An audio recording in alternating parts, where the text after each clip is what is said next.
అయితే చెప్పలేము. మొత్తం అగ్రనాయకత్వం అంతా ఇదవ్వడానికి మల్లోజుల వేణుగోపాలరావు గారి భార్య తార మహారాష్ట్ర ముఖ్యమంత్రి ముందు లొంగిపోవడం అక్కడి నుంచే స్టార్ట్ అయింది ఇదంతా అంటున్నారు. ఇందులో వాస్తవం ఉందా? తప్పండి అది. ఆమె లొంగిపోయింది, ఆమె పోలీసుల చేతిలో ఉన్నమాట వాస్తవం. లొంగిపోవచ్చు, లొంగిపోయినంత మాత్రాన ఆ లొంగిపోతే అంటే సోను, నేను ఉదాహరణ చెప్తున్నా, ఆమె ఏంటిదని పక్కకు పెడదాం. లొంగిపోయిన వాళ్ళందరూ ద్రోహులు కాదు, లొంగిపోయిన వాళ్ళందరూ ఇన్ఫార్మర్లు కాదు, వాళ్ళు పోలీసుల చేతిలో ఉండవచ్చు గాక. ఆమె ఏమి చెప్పినప్పటికీ ఆమె పోతుంది, ఆమె అనారోగ్యం ఉన్న దాంతో పంపించారు, ఆల్రెడీ పంపించారు. పంపించిన తర్వాత సోను ఆమె పోయింది, ఇప్పుడు ఆమె ఏకే తీసుకుపోయిందని చెప్తున్నారు. పచ్చి అబద్ధం అది. ఏకే తీసుకపోలేదు, ఏం లేదు, ఎవరు ఏకే తీసుకపోలేదు. తప్పది, తప్పది. వీళ్ళు తీసుకుపోయినరు, తారక్క పోయినప్పుడు ఏకే తీసుకపోలేదు, తప్పది. వీళ్ళు కమిటీ పంపించిన పోతున్న అనారోగ్యం అప్పుడు కాదు, 10 ఏళ్ళ క్రితం నుంచి ఆమె అసలు 10 ఏళ్ళ కాంచి ఉంచుకుంటే తప్పది. అంత తీవ్రమైన అనారోగ్యంతో ఉన్నది ఆమె, 40 ఏళ్ళ కాంచి పనిచేస్తుంది ఆమె. కాబట్టి పంపాల్సి ఉండే, ఎప్పుడో పంపాల్సి ఉండే, పంపలేదు, లేట్గా పంపినరు, పోయింది ఆమె. తిరిగి ఇప్పుడు ఆమె పోయిన తర్వాత ఎంతకాలం, దాదాపు 6-7 నెలల 7 నెలల కాలం తర్వాత సోను పోయిండు. సోనుకు ఈ శాంతి చర్చల విషయమే సంబంధం లేదు. ఫస్ట్ శాంతి చర్చల అభయ్ పేరుతో వచ్చింది, అభయ్ పేరుతో వచ్చింది సోను కాదు. అది ఇచ్చింది ఎవరనంటే తెలంగాణ బార్డర్లో ఉన్న చంద్రన్న దేవ్జీ. ఫస్ట్ ఇచ్చిన స్టేట్మెంట్ వీళ్ళు, ఇది వెల్కమ్ చేసింది వీళ్ళు. ఆయన ఎక్కన్నాడు, ఆ తర్వాత వెల్కమ్ చేసింది వీళ్ళు అంటారు. అసలు వీళ్ళు మొత్తం వ్యతిరేకం కదా, కాదు వాళ్ళు చెప్తున్న దానికి మొత్తం వ్యతిరేకం అని వీళ్ళు అంటున్నారు కదా. కాదు, వీళ్ళే ఇచ్చారు. ఫస్ట్ ఇచ్చింది వీళ్ళు, సెకండ్ తర్వాత ఇచ్చింది బసవరాజు గైడెన్స్లో 100% బసవరాజు గైడెన్స్లో కూడా రూపేష్ ఇచ్చిండు 100%. మీరు ఎట్లా చెప్పగలుగుతున్నారు? నాకు చాలా ఆధారం, నాకు ఆధారం చాలా విషయాలు ఆధారం. మీ ఆసన్న చెప్పిందో లేకపోతే వేణుగోపాల్ చెప్పిందో నమ్ముతున్నారా? కాదు, నేను నమ్మడమే కాదు, నేను అనేక విషయాలు నేను విశ్లేషించుకుంటున్నాను. ఒకటి, రెండోది ఆ పార్టీ వాళ్ళే రెండో స్టేట్మెంట్ ఇచ్చారు, మీరు గమనించండి. మొదటగా వాళ్ళు రాంగ్ ఇచ్చారు, రెండో స్టేట్మెంట్ చాలా స్పష్టంగా వాళ్ళు ఇచ్చింది ఏంటంటే సాయుధ పోరాట విరమణను వ్యతిరేకిస్తూ అది విద్రోహం అన్నారు. రాజకీయంగా వాళ్ళు ఏదైనా మాట్లాడచ్చు, సాయుధ పోరాటాన్ని వాళ్ళు చేస్తారు, మాట్లాడతారు, తప్పలేదు. కానీ 2 విషయాలు వాళ్ళు దాన్ని చెప్పకుండా వాళ్ళు ఏం చెప్పారనంటే, అంటే నాయకత్వ నష్టాలకు కారణం అనే విషయం చెప్పలేదు. తర్వాత రెండోది ప్రజలే శిక్షిస్తారనే దాన్ని చెప్పలేదు. ఈ విషయాలు కూడా బయట చాలా సీరియస్ విమర్శలు వచ్చినాయి, నేను కూడా మాట్లాడినా.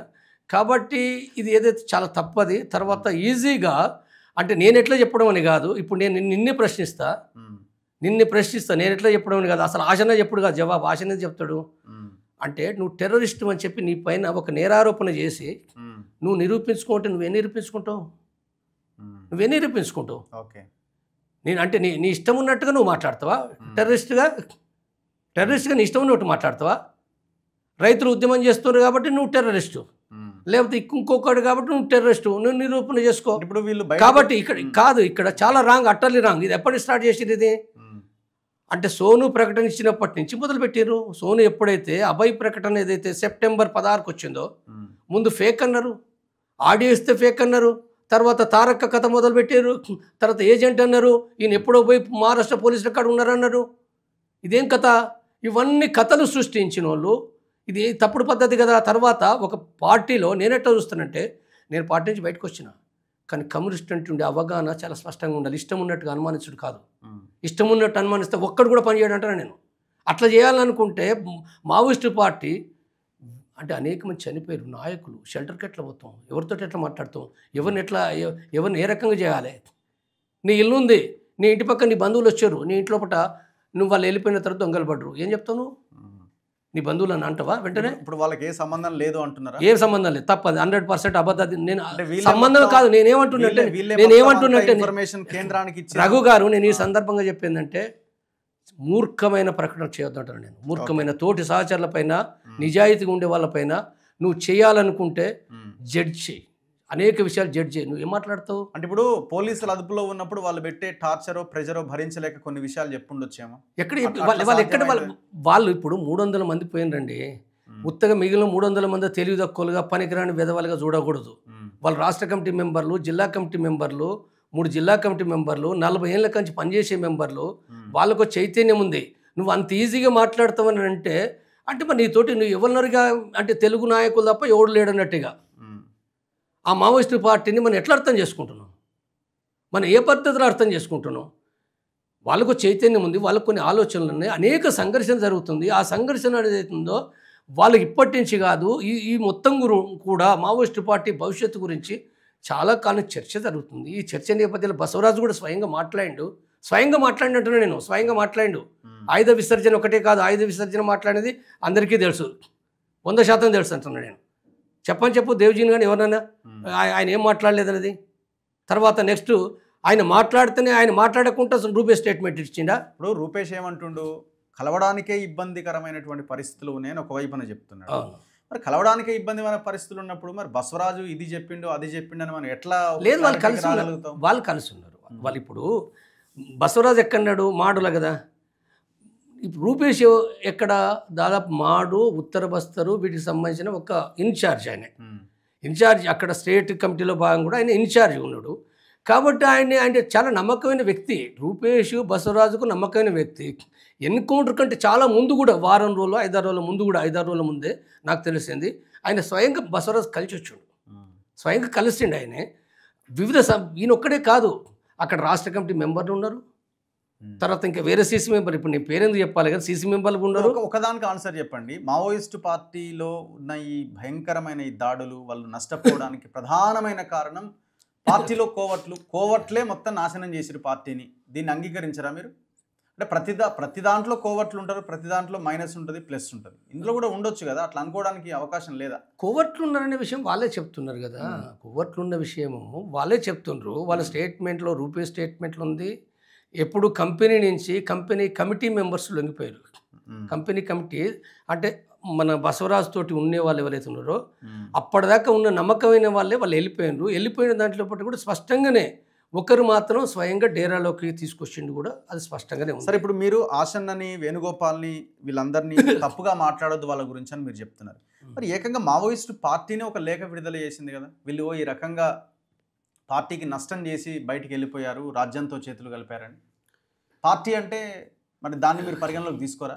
ఇప్పుడు నేను చెప్పే విషయం ఏంటంటే, సాయుధ పోరాట విరమణకు సంబంధించింది ఒక రాజకీయ నిర్ణయం. ఫస్ట్ సాయుధ పోరాటం చేసే వాళ్ళు విమర్శిస్తారు, వాళ్ళకి ఆ రైట్ ఉంది. ఆ తప్ప ఒప్ప అనేది ఏందో అంటే విమర్శ వేరు, వీళ్ళు కలిసిపోయారని చెప్పడం వేరు కదా, రెండు ఉన్నాయి అందులో. నువ్వు చెప్పదలుచుకుంటే చెప్పు. ఆ చరిత్ర అనేది నువ్వు చెప్పిందే కరెక్ట్ కాదు కదా. నువ్వు చెప్పింది మావోయిస్టు పార్టీ చెప్పిందే వేదం కాదు కదా. మావోయిస్టు పార్టీ చెప్పంగానే మొత్తంగా అది డాలర్ ప్రామాణికం కాదు, డాలరే పడిపోయింది, అది కాదు. అది ఫస్ట్ అది గుర్తుపెట్టుకోండి. అది మావోయిస్టు పార్టీ చెప్పినా ఎవరు చెప్పిందైనా దాంట్లో పట్ల మనము బయట ఉన్న వాళ్ళము ఏతుబద్ధంగా రెండింటిని పరిశీలించాలి. నీకు ఒక రకంగా అర్థమవుతుంది, నాకు ఒక రకంగా అర్థమవుతుంది. ఇది ఎవ్వరు తేల్చాలి, ప్రజలు తెలుస్తారు. మరి ఏది సరైనది ఏది సరైనది కాదన్నది ప్రజలు తెలుస్తారు. కాబట్టి ఇక్కడికి వచ్చినప్పుడు మావోయిస్టు పార్టీ అనే రైట్ ఉంది, సాయుధ పోరాటాన్ని విరమించడం ద్రోహం అనే రైట్ ఉంది. నువ్వు నీకు ఆ రైట్ ఉంది. నా అభిప్రాయం నేను చెప్తా. కానీ నేనేమంటున్నానంటే, నువ్వు నాయకత్వాన్ని పట్టించడానికి వాళ్ళు కారకులు అనే మాట మాత్రం మాట్లాడడం చాలా తప్పుడు విధానం అంటున్నాను నేను. మావోయిస్టు పార్టీ చరిత్ర కూడా నాకు తెలుసు కాబట్టి మావోయిస్టు పార్టీ విధానం కూడా తెలియదు. నేను చెప్పాలంటే గంటల కొద్ది చెప్తుందని. మీరు తప్పు చేస్తున్నారు, మావోయిస్టు పార్టీ విధానాల ప్రకారం కూడా మీరు తప్పు చేస్తున్నారు అని నేను చెప్పిన తర్వాతనే వాళ్ళు మార్చుకున్నారు. తర్వాత శిక్షిస్తామనేది చాలా తప్పుడు మాట. అది ఏం శిక్షిస్తాను? ప్రజల్ని శిక్షించండి, ప్రజలారా శిక్షించండి. అది సోషల్ మీడియాలో తేలిపోయిందండి, అందరు తప్పు పట్టినారు. అది వాళ్ళు మార్చుకున్నారు, మంచి విషయం. అది ఇక మళ్ళీ మనకు ఆ చర్చ వద్దు. మావోయిస్టు పార్టీ మార్చుకోండి, ఈ రెండు విషయాలు మార్చుకోండి, మంచి విషయం. కాబట్టి ఇక్కడ మన ఆ చర్చ అనవసరమైన విషయం అది. కాబట్టి ఇక్కడ మనకు జరగవలసిన చర్చ ఏంటంటే, ఇప్పుడున్న నేపథ్యంలో ఇప్పుడు ఈ చర్చ సందర్భం కూడా ఇప్పుడు వాళ్ళు సాయుధ పోరాట విరమణ చేశారు, రైట్, చర్చించండి. నా పాయింట్ లాస్ట్గా నేను అడిగేది ఒకటే, చివరికి అడవిలో అన్నలు మిగిలరా? నేను అదే చెప్తున్నాను. మీ పాయింట్ ఏదైతే ఉందో నేను చెప్పేది, కేంద్ర ప్రభుత్వం 2026 మార్చి నాటికి ముగిస్తామని అంటుండ్రు. నేను ఇవ్వాలి కదా, సంవత్సరం కాచి ఒక పాటలాగానే పాడుతున్నాను. మీరు డేట్ పెట్టి నక్షత్ర ప్రకారం మీరు ఏమి చేయలేరు. నిజమే, మీకు విజయాలు వస్తున్న మాట నిజమే, చాలా పెద్ద నష్టాలు జరుగుతున్నాయి, బహుశా ఇంకా కూడా జరగవచ్చు. కానీ నేనేమంటున్నంటే, నాకు ఆ మావోయిస్టు పార్టీ గురించి కూడా తెలుసు. కాబట్టి ఎక్కడెక్కడ ఉన్నారు, ఏ రకంగా ఉన్నారు, వాళ్ళు ఎట్లా సరైన పద్ధతులు అవలంబించగలిగితే నష్టాలు. ఇప్పుడు నేను చెప్తున్నా కదా, మీరు ఇది తెలియదు ఒక్క పని అంటున్నాను నేను. మీరు సెటిల్ చేయకండి, నేను సెటిల్ చేస్తే చచ్చిపోతారు,